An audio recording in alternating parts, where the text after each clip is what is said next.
नमस्कार विद्यार्थी मित्रांनो, आपण मागच्या व्हिडिओमध्ये इयत्ता 5वीच्या वर्गामधील शिष्यवृत्तीचे काही बुद्धिमत्तेचे प्रश्न पाहिलेले आहेत.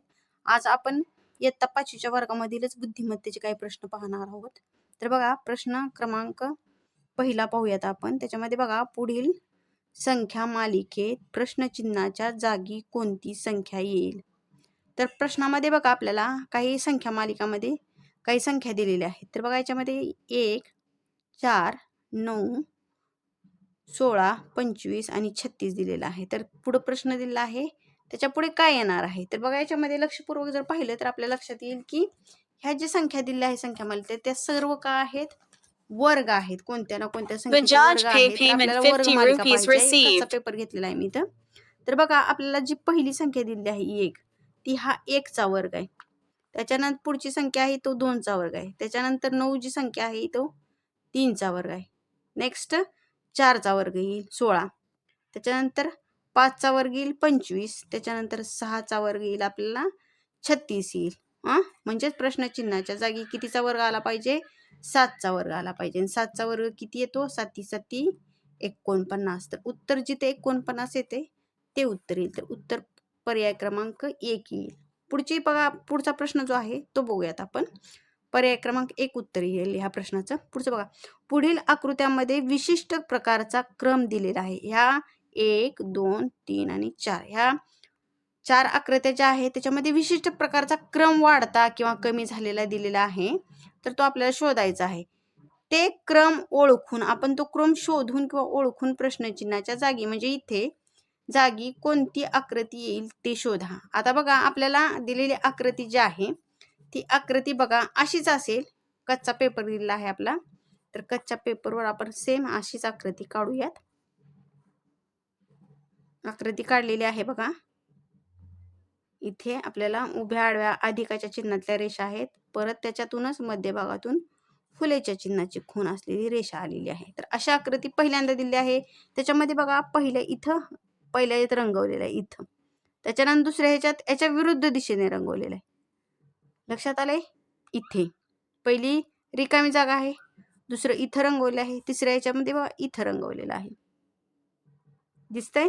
त्याच्यानंतर बघा, चौथ्या ह्याच्यामध्ये बघा इथे रंगवलेलं आहे. म्हणजे जसं इथं रंगवल्यानंतर याच्या विरुद्ध जागी रंगवलेलं आहे, तसंच याच्यानंतर इथं रंगवल्यानंतर कोणत्या जागी रंगवलेलं असेल? इथे रंगवलेलं असेल. तर अशी जी आकृती दिसेल ती याच्या पुढच्या प्रश्नाचं उत्तर असेल. तर अशा प्रकारचा आपल्याला वाढत्या पद्धतीनं म्हणजे ते कप्पे जे आहेत पाडलेले ते रंगवत गेलेले आहेत. तर त्या पद्धतीनं आपली आकृती ही उत्तर येणार आहे. तर असं उत्तर कुठं आहे बघूयात आपण. तर बघा, असं उत्तर तुम्हाला पर्याय क्रमांक 1 मध्ये दिसत आहे, म्हणून पर्याय क्रमांक 1 हे उत्तर येईल. त्याच्यानंतर पुढचा प्रश्न पाहूयात आपण याच्यातलाच प्रश्नपत्रिकेमधला. पुढे दिलेल्या चिन्हाच्या मालिकेत प्रश्नचिन्हाच्या जागी चिन्हाचा कोणता समूह येईल ते लिहा. तर बघा, इथं आपल्याला काही चिन्ह दिलेले आहेत. तर त्या चिन्हाच्या जागी आपल्याला पुढचा, तर इथं बघा 1, 2, 3, 4 आणि इथं 5वा जो आहे तो प्रश्नचिन्ह दिलेलंच नाहीये, त्यांनी चुकून राहिलेला आहे. तर आपल्याला समूह दिलेले आहे. तर त्या समूहानुसार आपल्याला त्याच्या पुढचा समूह शोधून काढायचा आहे. तर बघा, इथे बघा, पहिल्यांदा बघा आपण कच्च्या पेपरवर काढून घेऊया तरी म्हणजे तुमच्या लक्षात येईल. कच्च्या पेपरवर बघा, यांनी पहिल्या समूहामध्ये काय दिलेलं आहे? अधिक चिन्ह, वजा, गुणिले आणि भागिले दिलेला आहे. आता नेक्स्ट जो समूह आहे तो बघा वजा गुणिले म्हणजे वजा समूह. बघा पुढचा बघूया आता आपण. कप्पे मांडून घेऊयात म्हणजे लक्षात येईल. पुढचा जो समूह दिलेला आहे आपला तो बघा अशा कप्प्यात मांडते म्हणजे तुमच्या लक्षात येईल. पुढचा जो समूह आहे तो वजा गुणिले त्याच्यानंतर भागिले आणि परत बेरीज. आता बघा, इथे लक्ष करा, पहिल्या समूहामध्ये काय दिलं, या दोन्हीमध्ये काय अंतर आहे? वजा गुणिले भागिले, वजा गुणिले भागिले, बेरीज नंतर आली आहे. म्हणजे काय, ह्या बेरजेने इथे उडी मारलेली आहे पुढच्या लाईनमध्ये. आता बघूयात पुढचा समूह काय येतोय. सेम असाच येतोय का? पुढचा जो समूह आहे तो गुणिले भागिले बेरीज आणि वजा. बघा, गुणिले भागिले बेरीज आणि वजा म्हणजे परत वजा आणि पुढं उडी मारलेली आहे इथे. म्हणजे ॲज इट इज पुढचा समूह काय असला पाहिजे? भागिले बेरीज वजाबाकी आणि ह्या गुणिलेने इथे उडी मारलेली आहे. आहे समूह तसा बघा. चौथ्या कप्प्यामध्ये ए भागिले बेरीज वजा आणि गुणिले ॲज इट इज सेम असंच आहे. म्हणजे पुढचा जो समूह येणार आहे, उत्तरातला जो समूह येणार आहे तो काय असणार आहे, भागिलेनी पुढे उडी मारलेली असणार आहे. म्हणजेच काय, पुढच्या उत्तराचा जो समूह आहे तो काय येईल बघा आपला, बेरीज वजाबाकी गुणिले आणि भागिलेने आपल्याला शेवटी उडी मारलेली आहे. तर असं उत्तर जे आहे तोच काय आहे, आपल्याला उत्तराचा पर्याय आहे. तर बघा एक कुठे येत आहे, तर बघा बेरीज वजाबाकी गुणिले आणि भागिले, तर पर्याय क्रमांक 3 हे उत्तर येईल. पुढचा प्रश्न बघा, अशा प्रकारचा पर्याय क्रमांक 3 हे उत्तर येईल. पुढचा समूह बघूयात. प्रश्न क्रमांक पुढचा जो आहे तो बघा, कावळ्याला चिमणी म्हटले, चिमणीला पोपट म्हटले. बघा, कावळ्याला चिमणी म्हटले, चिमणीला पोपट म्हटले, पोपटाला मैना म्हटले, मैनेला कबूतर म्हटले, कबुतराला मोर म्हणाले किंवा म्हटले, मोराला कोकिळा तर म्हटले, तर कोणता राष्ट्रीय पक्षी आहे. तर आपल्याला राष्ट्रीय पक्षी आधी काय आहे तो शोधायचा आहे. तर आपला काय आहे, राष्ट्रीय पक्षी हा मोर आहे. लक्षात आले. पण आपल्याला आता मोराला काय म्हणाले बघा, मोराला काय म्हणालेलं आहे, कोकिळा. इथंच उत्तर आहे. आपल्याला राष्ट्रीय पक्षी माहित असला पाहिजे. प्रश्नामधला राष्ट्रीय पक्षी आहे आपला मोर. मोरासाठी काय पर्याय वापरला आहे त्यांनी, कोकिळा. म्हणून आपला पर्याय क्रमांक कोकिळा जो दिसतोय तो 3 आहे. त्याच्यामुळे पर्याय क्रमांक 3 हे उत्तर येईल. पुढचा प्रश्न बघूयात. आई व मीना यांच्या वयांची बेरीज 40 असेल आणि मीनाचे आजचे वय 8 वर्ष असल्यास आईचे वय किती असेल.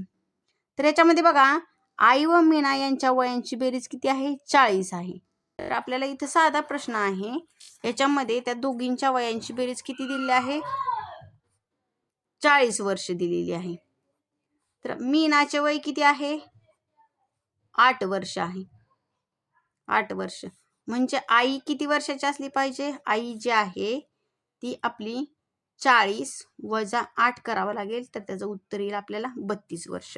तर आईचे वय किती असले पाहिजे, आईचे वय वर्ष 32 असले पाहिजे. तर याच्यामध्ये आपल्याला पर्याय क्रमांक बघा, पर्याय क्रमांक 32 जो दिसतोय तो किती आहे, पर्याय क्रमांक 2 आहे. त्याच्यामुळे उत्तर आपल्या ह्या प्रश्नाचं येईल 32 वर्ष. पर्याय क्रमांक 2. रमा व अजय यांच्या वयातील फरक 2 वर्ष आहे. तर 5 वर्षानंतर त्यांच्या वयातील फरक किती राहील. तर उत्तर आपल्याला परत 2 वर्ष येईल. आता दोघांच्या, रमा आणि अजय दोघं बहीण भाऊ आहेत असं समजा. त्या 2 बहीण भावाचा आजच्या वयामध्ये किती फरक आहे, 2 वर्षाचा आहे. 5 वर्षानंतर पण त्यांच्या वयामध्ये तेच फरक राहील. लक्षात येईल का, जेवढं त्यांचं वय वाढेल 1 वर्षानंतर तरीही त्यांच्यामधलं जे अंतर आहे ते किती वर्षाचं राहणार आहे, 2च वर्षाचा. 5 वर्षानंतर त्यांच्या वयामध्ये 5 वर्षाचं अंतर राहणार नाही. लक्षात ठेवा ना, 50 वर्ष जरी गेले तरी त्या दोघांच्या वयामधलं अंतर काय राहील, 2च वर्ष राहील. त्याच्यामुळे त्याच्या वयातील फरक किती असेल, तर तो 2 वर्ष असेल. पर्याय क्रमांक काय येईल, 4 हे उत्तर येईल.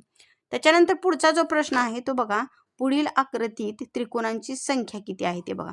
तर बघा, आपल्याला दिलेला त्रिकोण बघा पूर्ण मोठा, त्याच्यामधली बेरीज बघायची आहे. 1, 2 मोठ्या त्रिकोणामधली 1, 2, 3 आणि 4.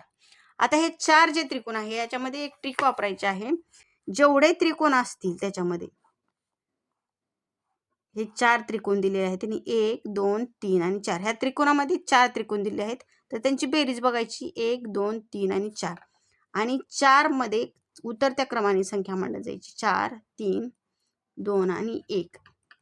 तर अशा पद्धतीने यांची जी बेरीज होईल ती बेरीज म्हणजे आपला उत्तर येईल. 4 आणि 3 7 होतील, 7 आणि 2 9, 9 अधिक 1 10. तर पर्याय क्रमांक 10 हे उत्तर येईल.